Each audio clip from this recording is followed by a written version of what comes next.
you made this? Feeling good, got some weed up in my wood, chasing dreams just like I should, letting go because I could. Used to have Welcome back to another episode of JK Philly. Today we got the Spurs Bros podcast. How you guys doing? Great, man. Thanks for Good, having man. us. Yeah, happy to be here. To connect with some other basketball fans. Yep. For sure. But the way I like to start these is basically just getting a quick background from you guys and from the guests that come on, just to basically explain like who you guys are, why you guys started the channel, and then everything else that you guys do within it. Go ahead, Reagan. I mean, yeah, you got a better story. Yeah, I guess. Yeah, we both grew up in San Antonio. We were born in 95, 96. So for me, Tim Duncan was my idol. Growing up, seeing 5 championships from the time that I was 4 years old through senior year of high school. I mean, you couldn't have asked for a better childhood. You got one pro sports team, and it's the Spurs winning 5 chips. I ended up playing 4 years of college ball at UT Dallas, and just always looking for ways to stay connected with the game. And I'm talking with Alec all the time about Spurs and basketball and life. So, yeah, that's 2 seconds about me, Alec. Yeah, kind of piggybacking off of what Reagan said. I also from San Antonio. His big inspiration was Tim Duncan, as was mine, just because of who he was as a player.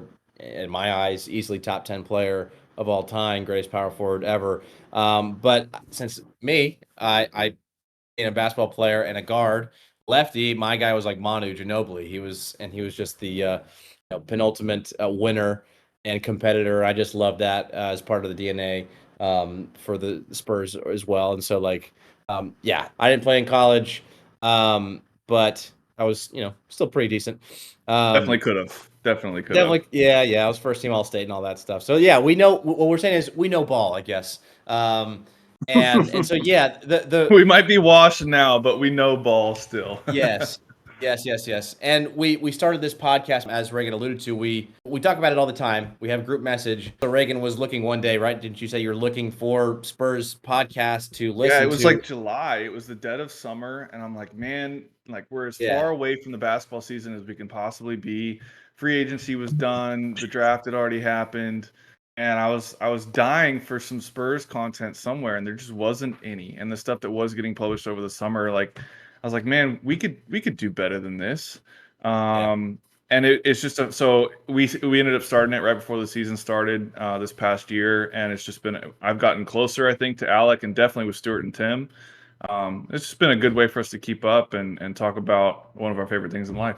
Yeah, we definitely have the not so similar background in terms of playing, because we are on the very shorter side. I can at least speak for me and Kev, so didn't have too much play time in terms of when we went up to college or later high school. But yeah, we kind of started the same way, and just we have PlayStation chat where we just talk every single day about the Sixers. We talk about the Philadelphia Phillies. We talk about the Eagles, of course. It's just, hey, why are we talking about this on PlayStation chat where we can really dive into a little bit more back and forth with each other online, and people can see our discussions and join in and stuff like that. So it kind of sounds like we're down the similar path of the same thing that's going on. So that's cool. For sure. Yeah. There's so much to talk about, and I think Alex said it one of our very first episodes.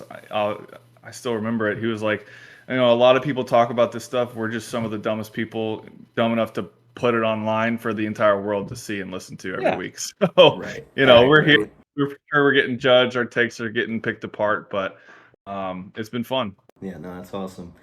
All right, well, let's dive into some of these questions. So, obviously, San Antonio Spurs, not really, I guess, what you expected this year of where they finished at. I like to start with all the teams, just chronologically, what's been going on with the team, what happened, what were the biggest media points.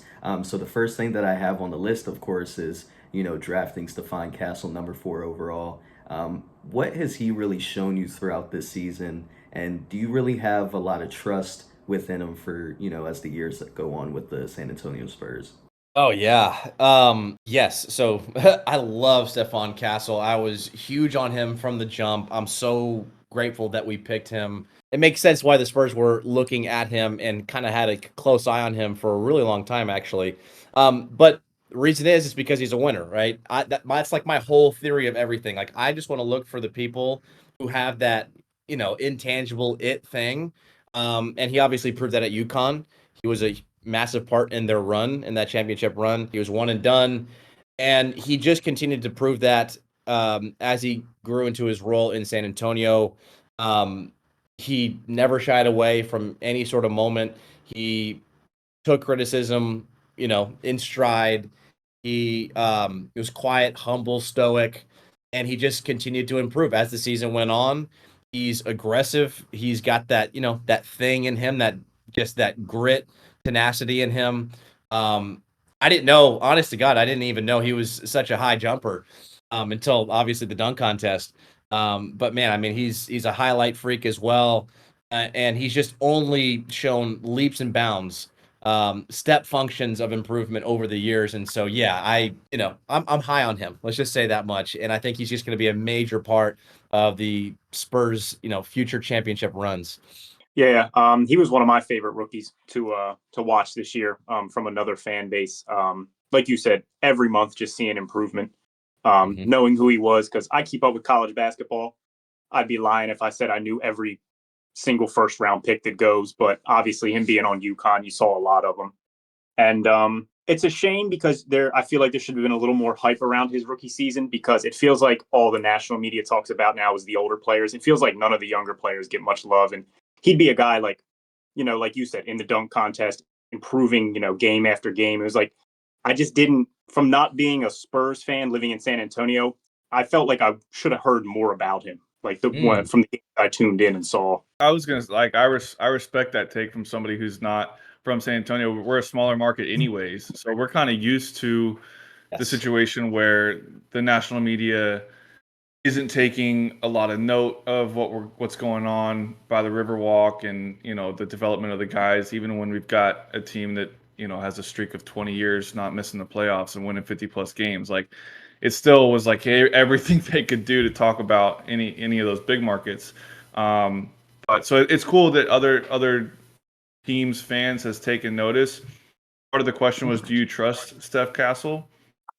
And I 100% trust Steph Castle. I think he's got some of the keys to the org. Obviously, Vic Wemby's got the keys, but it's sitting in the passenger seat is Stefon for the next decade plus.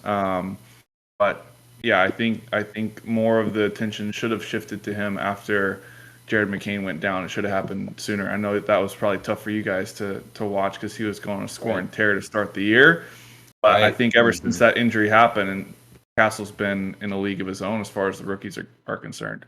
No, I was gonna bring up that point of after we said our piece about him of Jared McCain and Stefon Castle and even Jalen Wells to a degree were just like it was a really good rookie battle this year, and it was really unfortunate how early that Jared McCain had his injury, and it was kind of just like you said, like a runaway basically after that happened of like, all right, well, Stefon Castle's got it locked in the bag then, so. Right. Yeah, I think it could have been way more of a race and a conversation. I know Atlanta's been trying to drum up the Risa Shea stuff lately, but yeah, it's really been Castle's award since really the week after McCain went down. After that All-Star break, that's what we said on our podcast. It's like that All-Star break, he really was like locked it down. There was no question in anybody's mind just because of he got second place in the dunk contest, but I mean he definitely made a name for himself there. And then he showed out in the Rising Stars game, basically sent them to Sunday, right, to play against MVP, the All-Stars. Yeah. He was the MVP there.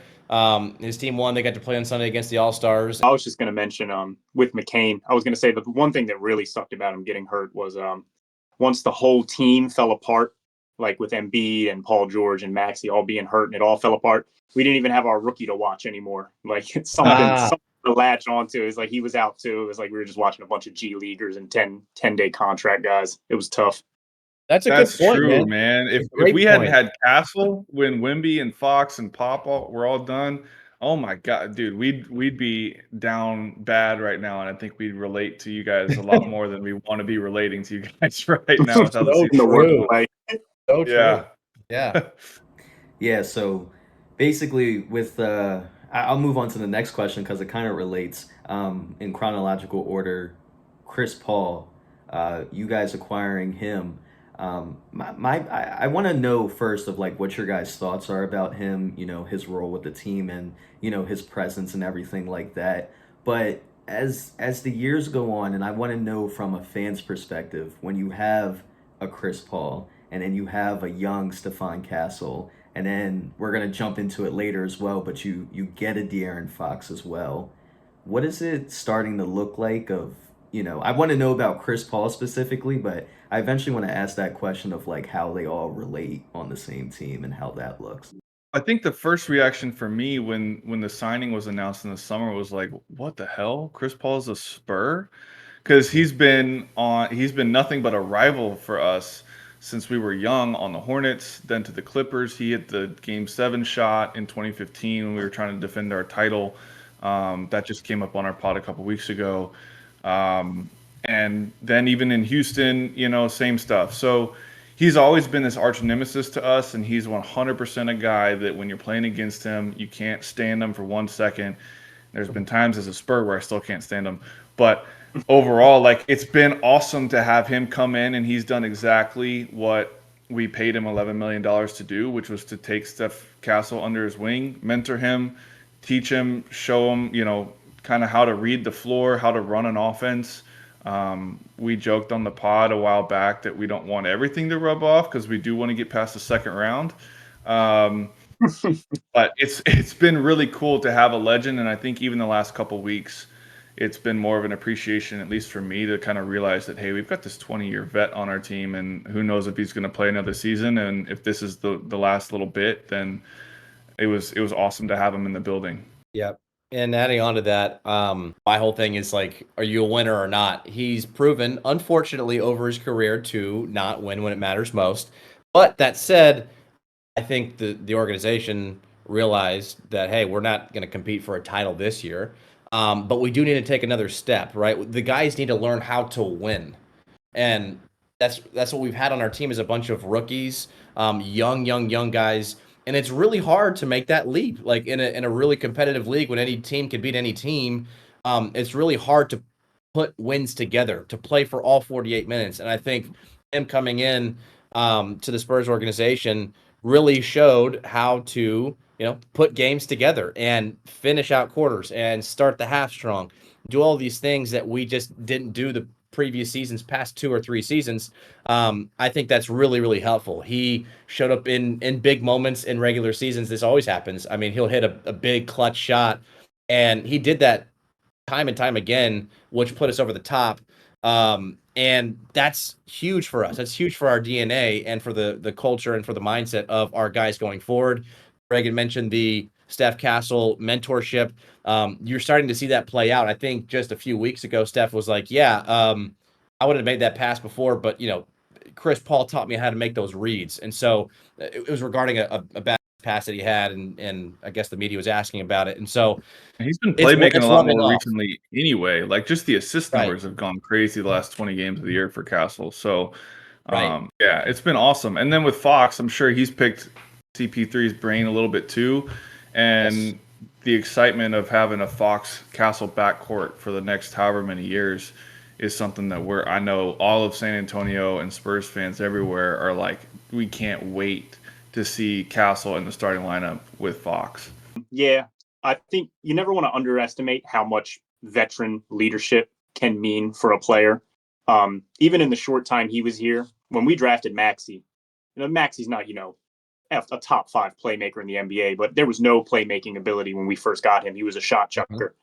Just having James Harden there for that one season, you saw a big leap in his playmaking ability when Harden had moved on after all that mess show happened with the Sixers, and you saw like it impacted Maxey in a very positive way, even just having him there a short time. Lowry probably too, right? You probably see some of the same stuff, just having him around in the building. Yeah. Mm-hmm. Yeah, I was definitely gonna mention him. Nice. I love Tyrese Maxey, man. He's one of my favorites. He's so good. He's so good. I'm jealous, you know, for that reason that y'all have him. He's awesome. Yeah, well, How about instead of chronological, I want to keep this conversation going. The next point that I wanted to talk about was De'Aaron Fox. Obviously going down with injury a little bit after getting him in the trade. How has he been, and what do you really expect that team to look like when we're healthy with those two, like you guys kind of mentioned a little bit earlier? Yeah, like you said, he had that injury that he was dealing with all season. I think he chose the right time. I mean, he admitted in his last media availability at the end of the season, he said, I think the time that I went down for the rest of the season, I called it quits for the rest of the season to get the surgery was the perfect time because him and Wemby will be available around the same time to start, picking back up and getting some continuity together. So it's going to be scary. It's going to be awesome. He's really self-aware. He's super self-aware. He understands what he can do, right? I mean, obviously he's got the physical traits, super quick, one of the, if not still the fastest PG in the league. But he understands Steph Castle's strength too. He said he's really, really elite already at getting downhill. And so he said my role might be more into the facilitating, might evolve more into facilitating. Obviously, you're going to have Wemby. He's our foundation, right? So just seeing that and then them three mold together will be really interesting, and I think really scary once stuff starts to click. Yeah, and for me, like I kind of feel like people are going to talk about, well, y'all are going to have a lot of between Fox, who's not some sharpshooter, and Castle, who's definitely not a sharpshooter right now. If Sohan starts and we've got Vassell or Barnes or somebody else starting with Wemby, that's not a ton of shooting. But to me, where I think this comes into play is the gravity of Wemby. People talk about the gravity of Steph Curry getting other guys open and creating opportunities for other players on the Warriors. I think the gravity and the attention that's going to be paid towards Victor Wembanyama is going to be a very similar situation. And guys going to double and try to cut off his driving lanes, his visibility to the basket is just going to open things up. So when those kicks do come, because you're not stopping a kick from Wemby, he's going to throw it over you. When those kicks do come, I think Castle and/or Fox are going to be ready to catch that ball and just rip straight to the rim. Some of the Manu stuff where he would kind of start running before he even caught the ball, if Steph picks that up, the sky's the limit, and him and Fox both just kind of seeing those cuts and making those plays and those three guys playing off of each other. I think just some of that random basketball that the Spurs have employed over the last couple of years is going to be optimized with those three players on the court at the same time. So again, it's just, I think we're all itching, waiting for it to actually happen, because in the small sample size we got with Fox, like even with a bum hand, he was playing really well. Yeah, it's funny talking to you guys. The first couple episodes we've done, it's been a lot of the bottom teams. So you guys were really one of the first teams with, if everything goes according to plan, like I think you guys would be very good next year. There's a bright future for you guys. The Nets fan we talked to didn't have as much optimism, and the Utah Jazz fans are still trying to figure it out. But like, at least you guys got something. Like, I think you guys top 4 in the West realistically next season if everybody's healthy and Wemby's comes back fine. I could see you guys being top 4 in the West. Wow. And I like you guys already. I know. I Yeah. hope so. I hope I do. Because other than Curry, nobody has the type of gravity Wemby does. It just his size and athleticism. It's just natural. Like, he's going to garner so much attention on the court. Guys are going to be open all day. Mm-hmm. He's a willing passer too. He's a willing passer. He's got the IQ to see some of those plays develop. I think we were seeing a little bit more of that leading up to the rodeo road trip this year. But like maybe the 15 games leading up to that, I was starting to see him making some of these progression reads a lot quicker and sharper and getting the ball out to the right guys in the right spots more efficiently than before. So again, it's him getting to do all this film study from the sideline. It's going to improve, and he's going to garner more attention because hopefully he's a better offensive player. But with that, he's hopefully going to be a better passer with better people to pass it to. Mhm. Yeah, I honestly, Wemby's probably selfishly my favorite player in the league right now. Just because I love his game so much, and every time I see a clip of him, I'm like, this is insane. I've never seen something like this.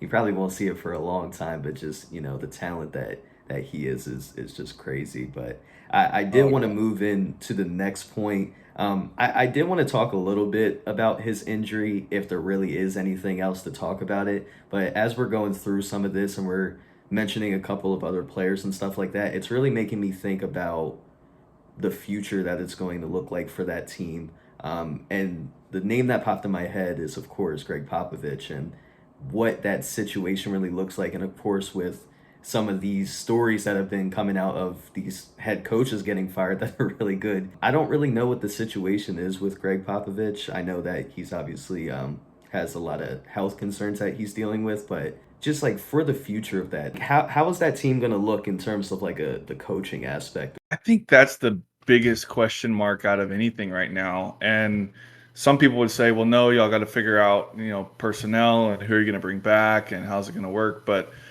Pop's been at the helm for 30 years essentially now, and he has established the culture there. There's this saying in San Antonio called pounding the rock.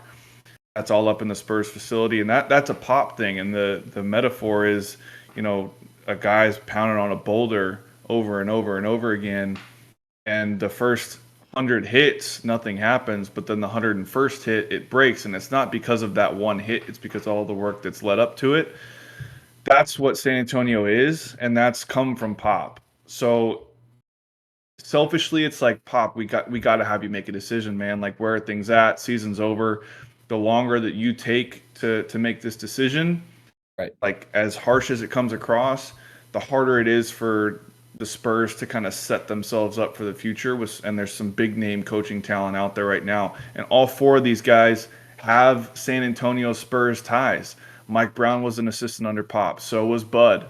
So was Mike Malone. And Taylor Jenkins got his start in Austin with the G League team, taking them up through the ranks before he went to Memphis. So all these guys are familiar with San Antonio. I'm sure we'd love to have any one of them back, but it's this respect for Pop and kind of a looming shadow over the whole organization right now of like what is going to happen, and the fact that nobody really knows and nobody you talk to has an inkling yet. So that's making it tough. Alec, I don't know what you think is actually going to happen, but I know we agree that that's kind of the biggest looming thing before anything else even happens. Because you guys are in, unfortunately, a unique situation for modern basketball in having Greg Popovich for as long as you have. Because, I mean, outside of him, Spoelstra, and Steve Kerr, who's not quite at, the number of years of them, it seems like if you make it 5 years as a head coach in the NBA nowadays, you did a great job. They get rid of coaches like every other year. I mean, these weren't just failing coaches getting fired. Like, these were guys with, NBA championship rings under their belt, guys that had teams fifth in the West. Like, it just seems like everybody's on the chopping block these days. Yep. And I think that just goes back to people's management, right? Their GM or their owners or whatever. Just like, you may be the problem, not the coach, to some degree, right? You're right. There's no reason to fire Michael Malone, who just won a championship 2 years ago, and had the Denver Nuggets, in a position to make some noise again in the playoffs, with Jokic playing probably the best basketball he's ever played in his career. Like, yeah, I'd take that, but whatever. You could do a whole episode just talking about, the dynamic with firing these coaches and people's thoughts behind them and, what's really going on. I watch a lot of podcasts where they discuss it, and we always joke when we're in our text messages of like, oh, somebody slept with somebody's wife, and that's why they got fired. So, we don't really know what's going on or what the thought process of like, hey man, we're about to go in the playoffs next week. Like, what are you doing? Was ready to get rid of Malone, and now they're all excited that Taylor Jenkins is going to take over. They want him to be the head coach. Grizzlies fans wanted to kill Taylor Jenkins when he was the head coach of the Grizzlies. Right. So I jumped into Twitter space right after the Jenkins firing, nothing but Grizzlies fans, and they were all like, "Oh my God, like let's go to the club. This weight has been lifted. We're back." So I'm like, dude, what? Like, this was a 6-year coach who like brought y'all back from irrelevance to playoff contention, 2-seeded. What are you talking about? So obviously there's these storylines and things that other fan bases see and go on that we don't know about. But I don't know what y'all think, but to me, like Malone and Jenkins both are elite coaching talent, and nobody saw those firings coming for good reason, because anybody else aside from a handful of teams would take them over who they've currently got. absolutely. Yeah. I just thought it was funny how, talking about Memphis and seeing that playing game the other night or last night, And it's just like that's what you get when, you put somebody in there that, he's probably adjusted with what they run and everything like that. But you can blame that heavily on the coach in that last play that ultimately lost them the game. Yeah. So Yeah, Edie gets yeah. blocked, 5-second violation, all that stuff. Yeah, that comes down to brand new coach. Like, if Jenkins is still there, like for better or worse, you're gonna get a shot off. You're gonna get the ball in bounds. At least. Right. Right. Yeah, well, appreciate the insight with all of that because, like I said, I do like Wemby a lot, so I like to dive a little bit deeper into what the Spurs have going on. But, now transitioning to our last real question that I got for you guys, more so surrounded by the draft, of course. I don't know the specific percentage, if you even do have a percentage on getting Cooper Flag. That's all we've been talking about with every single person because, like Kev stated, we've talked to all the bottom teams, so everybody's like, well, if we get Cooper Flag, we'll be great. And I'm like, yeah, I know, but who else on the leaderboard basically are you guys looking at, I guess, for who can really make a change or who can strive in your area? So there is a 6% chance. So I know that number. 6% for the number one pick, but right now pretty high. Pretty high for No, it is. It is. I thought it was lower than that. yeah. Yeah, Yeah. we us losing to the Suns in the next to last game kind of locked that in and got us a couple extra percentage points. But right now there's a 34.5% chance that we take the 8th pick. There's a 32% chance we grab the 9th pick. So that's probably where we're going to fall is 8 or 9. There's about a 28% chance that we get a top 4. But so yeah, if we're being realistic, Cooper Flag is not going to be in a Spurs uniform. I think the rest of the NBA would riot if that happened. But so if we're looking 8 or 9, a guy that I was looking at for a long time was Derek Queen. I think he could have a really successful NBA season. He did kind of have that out-of-pocket answer after his buzzer beater, where they were like, what makes your coach so good, and what makes you trust him? He was like, well, he do pay us that money, and I was like, well, he's probably gonna be really good, but he's not a Spur. He's not a Spur, right. So yeah, Derek Queen is a guy that I had my eye on for a long time. I know there's a lot of buzz about Con Knipple though too. Yes, that was my answer.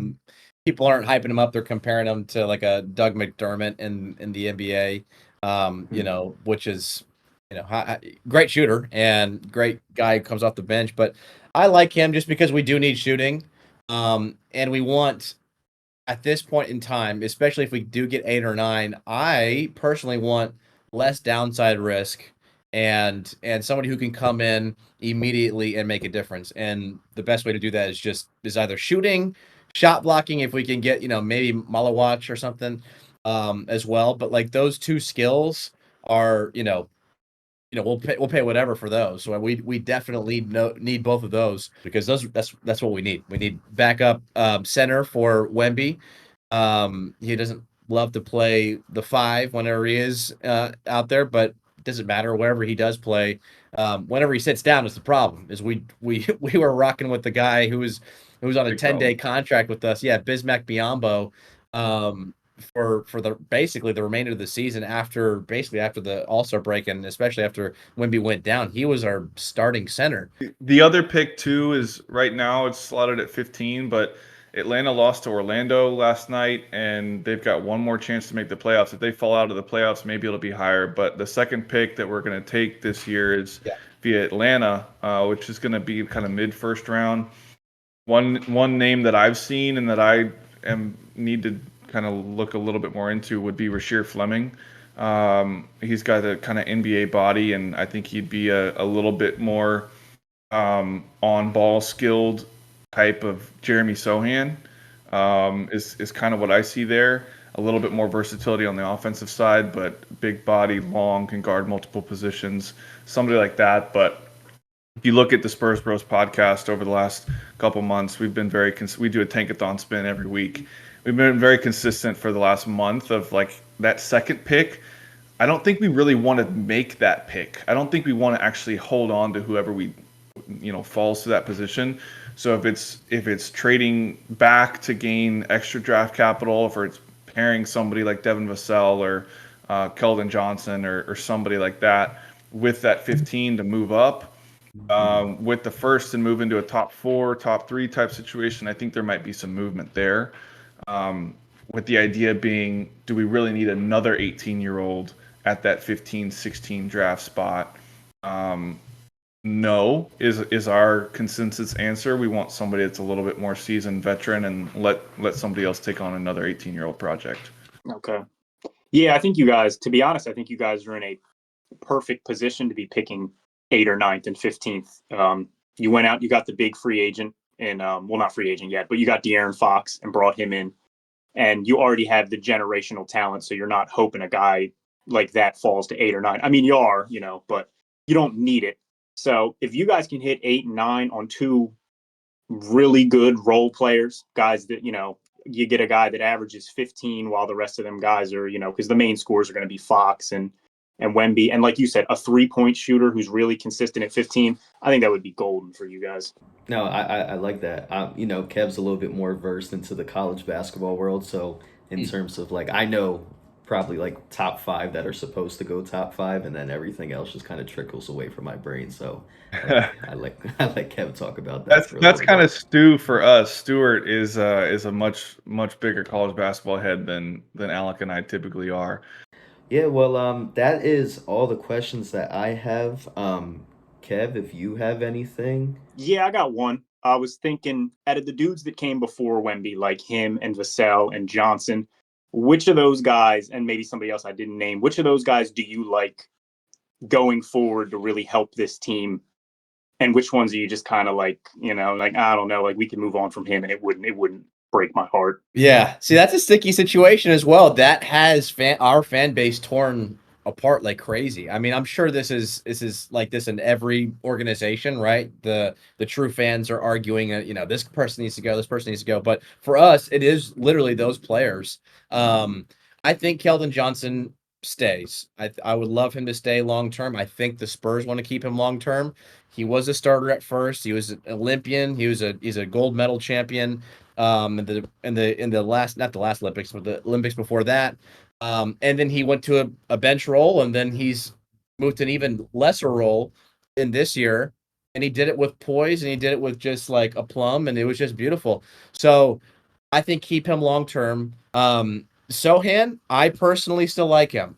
People are saying, "Oh, we need to move on from him." People are really, really very bipolar on him. But I like him because he's 21 years old. Like, people forget this. Like, he's been in the league, I guess, already 3 years, but he's still only 21 years old. He can barely have, alcohol legally, right? So give him a few years, extra couple years, and just let him, gravitate to what he's eventually going to be in the NBA. And you're already starting to see that. He can kind of do a little bit of everything, a little Swiss Army knife. He can play really, really great on-ball defense on anybody. So that's scary if you're looking at a lineup with Stefon Castle guarding you, Wemby, who should have been DPOY. I don't care about the whole 62 game thing. If you have him and Sohan all in a lineup who can just be versatile defenders, I love that. And then Devin Vassell, that's really the kicker right here. Is we just pay the guy $30 million, a $30 million a year contract over the next, I don't know how many years. You got 3 more I years wanted left to hold at out. least. Yeah, and I wanted to hold out so bad because I think we need more data. Just, like, you can't judge from game to game. But there was a trend there. Reagan, you can go into that. Yeah, so just real quick, I think, again, I agree with Alec. Keldon Johnson, long-term Spur for life kind of guy, potential Patty Mills type situation where he's here for 10, 12 years. We love it. I'm as big a Sohan defender as there is. I think he's too versatile and affects the game in too many ways without having to have the ball, that he fits in really well with our roster going forward. But for me, Devin Vassell is the guy that I'm perfectly fine if we part with. 5 years, $150 million. There was a Forbes writer who just did a analysis on production value relative to a player's contract value, and it showed that according to that formula, Devin Vassell was a negative $20 million. He was the 8th worst contract in the league this year based on how much he's being paid and how much he produced. He is consistently inconsistent. He's proven that he is not going to make the strides and the adjustments and changes on the defensive side of the floor. He overhelps. He gets back cut. he misses schemes and game plans he can't stick to for the full time that he's on the court. And if he's not getting the shot volume of 15 plus shots, he's not going to affect the game enough offensively. So if we're going to keep him around, he's going to have to come off the bench, take 6 to 8 shots. That's not where he thrives, and I think he'll be even less effective in that sort of role than he is coming off, as a starter right now. So there's that. I've been as big a Sohan defender as I could possibly be. I've turned into the exact opposite with Devin Vassell. I've had some rants over the last month. So yeah, long story short, Kellen Johnson's our long-term guy. Sohan, we're here to stay. Alec and I are, and Vassell, let's package him with a pick or two or another player and try to upgrade, get some consistent, reliable depth. Yeah, I like Sohan too for that reason. You love a guy who does all the little things in the game, and like you said, the difference with Vassell is he might not need 13 shots a game to really see an impact on the game. I remember when the Sixers drafted Matisse Thybulle, I was like, this is the exact player I want. He does all the little things on the court. He's handsy. He gets in the way of passes. He blocks shots for a smaller guy. He just refused to hit a wide open three, and he was just such a liability on the court that way. But you love a guy that does all the small things. Yep. 100%. I love Matisse is a fun player. He's kind of found his way a little bit in Portland. But yeah, Sohan's made a little bit of a progression, and so far in each of his 3 seasons shooting the 3-ball, he was up to 31% this year. Granted, that's probably all very wide open shots, but hey, if he's going to hit, if he can improve a couple more and get to 33% from wide open threes, and he's taking 1 or 2 a game, that's fine with me. He affects the game in so many other ways. So Yeah, well, we definitely appreciate you guys coming on. Is there anything you guys want to shout out or promote? Not much to shout out other than our channels, obviously Spurs Bros podcast on YouTube. That's where we're trying to grow the most. Other than that, we're most active on Twitter at Spurs Bros Pod. We've got an Instagram. We're on Spotify as well, and we're also a contributor to a community called the Peach Basket on Twitter, which has some Celtics fans. It's got Hornets and Nets and Lakers, Warriors, and Clippers, and all sorts of different contributors from other stuff. So that's a cool community. Another place you can check some stuff out. But we're really excited to kind of see this series that you guys have going on, checking in with everybody around the league. I think it's really, really cool what you guys are doing to take an effort and, getting the pulse of the league from guys who are, diehard fans with every team. So thanks for having us. Yeah, well, we definitely appreciate that. We'll make sure that we try to finish these out and get in contact with everybody so we can make sure that we talk to everybody, really. But really appreciate you guys for coming on. Thanks, guys. Appreciate it, y'all. Thank you guys for watching another episode of JK Philly. Make sure you stay tuned by subscribing to the channel.